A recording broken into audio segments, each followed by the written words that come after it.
লাবণী, বদলে যাইছি, মনে করেন আপনি চিনেন না, আমি দেখি নাই। এই যে আমি না দেখে চোখ বন্ধ করে রাখছি, আমি দেখবো না। না ঠিক আছে, আপনি দেখেন। আমি লাবণী। চিনতে অসুবিধা হচ্ছে নাকি? আমি লাবণী। আমাকে দেখে খুশি হওনি? না মানে হ্যাঁ হ্যাঁ। গুড, তোমাকে সারপ্রাইজ দেবার জন্য না বলেই চলে এসেছি। একটা খবর অন্তত দিতে পারতে। বাবা, তোমার এত পরিবর্তন, একদম তোমার বাবার মতো লাগছে। ট্রেন জার্নিতে একেবারে টায়ার্ড হয়ে গেছি, চলো ভেতরে চলো। আসে চাচা। এসো বাবা, এসো। চলো। হইছে না কাম, গিটটা তো ঠিকই লাগিয়ে গেছে। আয় আয়, আমার গিটটা দিল কেডা? ও আমার সাথে নাই, আমার সুপারি গেছে, আমি কি করলাম?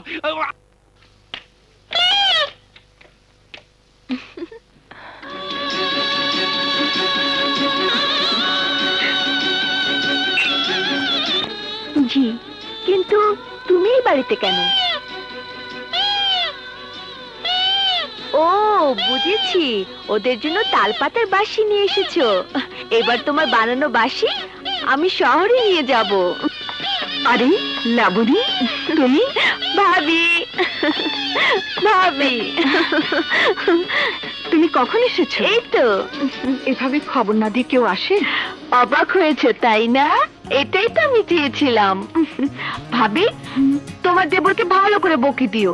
জানো, এই কর্মশ আমার কোনো খোঁজই নেয়নি। লাবণী, ঘরে চলো। ও হ্যাঁ চলো যাই। ভাবি, ভাবি আমি খুব টায়ার্ড, আমাদের জন্য 2 কাপ চা পাঠিয়ে দাও।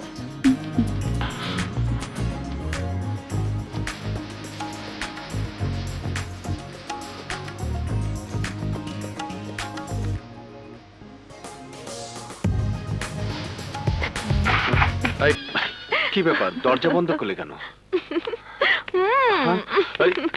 কি করছো? তোমার সাথে আমার ঝগড়া আছে।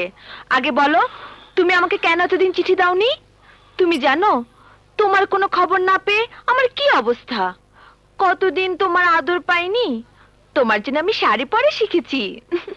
কি হলো, আমি এত কথা বলে যাচ্ছি আর তুমি দেখি কিছুই বলছো না। লাবণী, তুমি হয়তো অনেক কিছু জানো না। কে বললো জানি না? কি জানো? আমি রাখতে জানি, কাঁথা সেলাতে জানি, স্বামী সেবা করতে জানি। তা নয়, আমি বলছিলাম তোমার আর আমার মাঝে এই যোগাযোগের ব্যবধানে। বাদ দাও তো সব কথা। কতদিন পরে তোমাকে কাছে পেলাম, কোথায় একটু আদর করবে তা না, বকবক করেই যাচ্ছ। এই প্লিজ লক্ষ্মীটি, আমাকে একটু আদর করো না। লাবণী, আমাকে কথা বলতে দাও।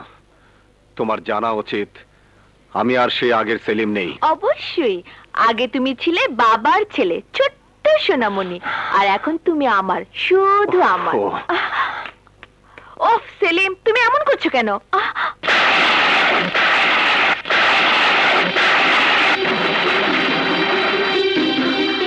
এসব কি? এই ছবির অর্থ কি? উত্তর দাও সেলিম, জবাব দাও। তোমার হাতের ছবিটাই তার উত্তর, তোমার প্রশ্নের জবাব। আমি গত 2 মাস আগে বেগমকে বিয়ে করেছি। বেগম এখন আমার বিবাহিতা স্ত্রী। হোয়াট? এসব তুমি কি বলছো? সত্য, দিনের আলোর মতোই সত্য। বাস্তবকে তোমার সামনে তুলে ধরেছি। বাস্তবতার আলো থেকে নিজেকে আমি বাঁচাতে পারিনি। বাবার সম্মান আর মর্যাদা রক্ষা করতে গিয়ে আমাকে বিয়ে করতে হয়েছে বেগমকে। তোমাকে আমি অনেকবার সত্য কথা লেখার চেষ্টা করেছি, কিন্তু আমার মুখে কোনো ভাষা জোগায়নি। আমাকে ক্ষমা করে দিও লাবণী, আমি তোমাকে দেয়া প্রতিশ্রুতি রক্ষা করতে পারিনি।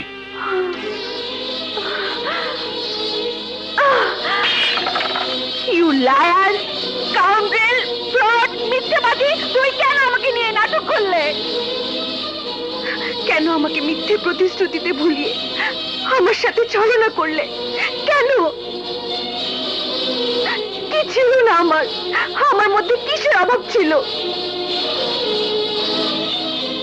বোঝার চেষ্টা করো লাবণী, উত্তেজিত হও না। আমার মনের মাঝে সাজানো বাসরটাকে তুমি ভেঙে চুরমার করে দিয়েছো, আর আমি উত্তেজিত হব না। ঠান্ডা মাথায় ভাবো। আস্তে আস্তে, বেগম শুনতে পারলে কি ভাববে? যা ইচ্ছে তাই ভাবুক, তুমি আমার ছেলে, আমারই থাকবে, আমার যার ছিলে আমারই আছো, তৃতীয় কারোর স্থান আমাদের মাঝে নেই। ছেলে মানুষই করো না, আমি বিবাহিত, বেগম আমার স্ত্রী। চলো।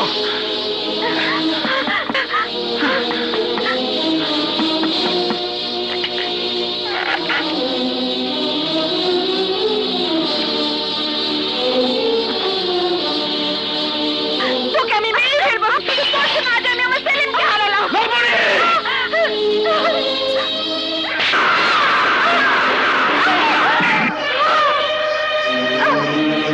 তোমাকে বারবার বলা সত্ত্বেও তুমি কেন বুঝতে চাইছো না? যা ঘটে গেছে তার উপর আমার কিংবা বেগমের কোনো হাত ছিল না। আমি বুঝতে চাইও না, আমি শুধু জানতে চাই তুমি আমাকে গ্রহণ করবে কিনা। বেগম আমার স্ত্রী, ওকে নিয়ে আমার ঘর সংসার করতে হবে। তাহলে তুমিও শুনে রাখো, হয় তুমি আমার হবে, তা না হলে তোমাকে আমি কারো হতে দেব না। আপনার দুটি পায়ে পড়ি, আপনার যা সাজা দেয়ার আমারও দিন। আপনি আপনি যা কিছু করার আমারে করুন, কিন্তু কিন্তু আমার স্বামীর কিছু বলবেন না, আমার স্বামীর কিছু বলবেন না। ওর কোনো দোষ নাই। এইসব বস্তা পচা নাটক দিয়ে আমার মন ভোলাতে পারবি না।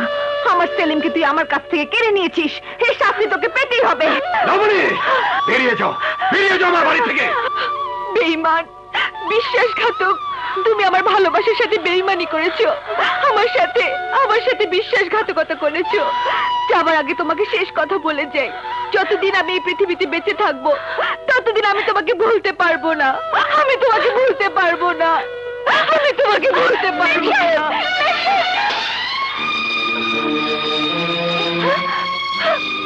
আপনি আপনি ওনারা আটকান,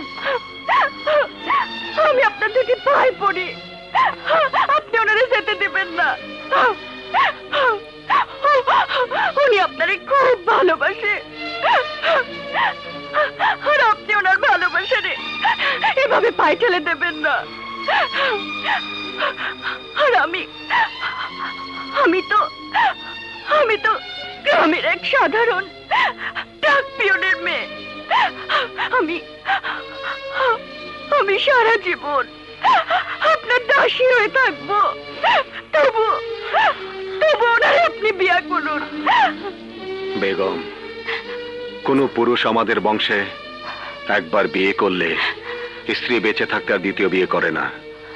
তুমি যত গরিবই হও না কেন, তুমি আমার স্ত্রী হয়ে থাকবে।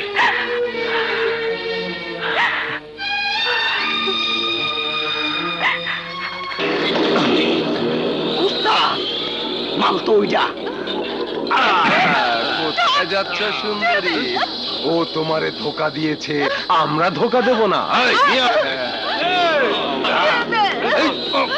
এসো বড় ভাই। আরে কারা মোতাবেক কি ধইরা নিয়ে আইছে? বড় ভাই, এনেছি। আরে এটা দেই সেলিমের ব্যর্থ প্রেমিকা। তুই নাকি সেলিমরে জীবন দা ভালোবাসিস, সেলিম তো তরে ভালোবাসে না। তোমরা আমাকে ধরে এনেছো কেন? লটর পটর করার জন্য। শয়তান! চুপ! আমারে গালি দিয়ে লাভ নাই দুলাবা। ও শালা ভাই, আমি ইলেকশন ক্যাম্পাসে সোনামুখী যাইতাছি। যাও তুমি আইনের দ্বারা মতন মেয়েটারে একটু গণরে দেখি তারাটা দেখি। ছোট শালা ভাই, আরে কি করো?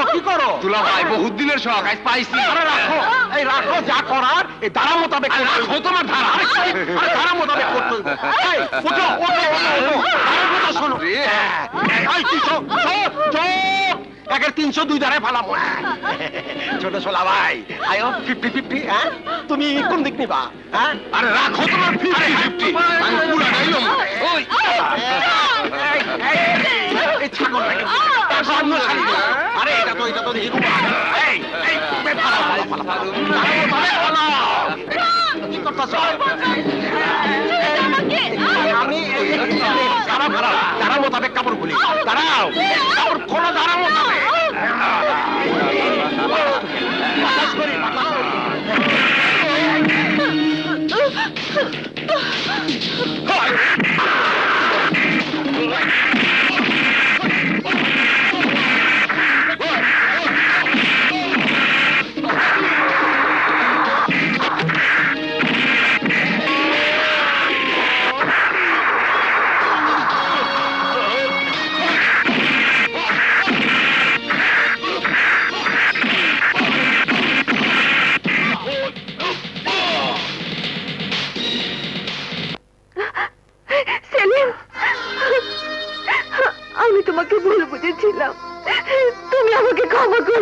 আচ্ছা ঠিক আছে, তুমি বেগমকে খবর দাও, আমি কাবিল উদ্দিনকে দেখছি।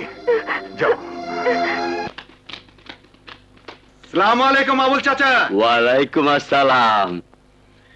তুমি নাকি অস্ত্র দেখিয়ে গ্রামের মানুষদেরকে নির্বাচন কেন্দ্রে যেতে নিষেধ করেছো। তাতে তোর কি? জনগণকে অস্ত্র দেখিয়ে ভয় দেখাবার কারণে আমি তোমাকে পুলিশে দিতে পারি। এই সেলিম, বেশি পারিস না, আমারে পুলিশের ভয় দেখাইস না। আগামীকাল ভোট, আমি সব ভোট কেন্দ্র দখল করে ভোট দিব, পারলে ঠেকাইস। আরে তুমি কেন? পৃথিবীর কোন শক্তি কালকের ইলেকশন বানচাল করতে পারবে না।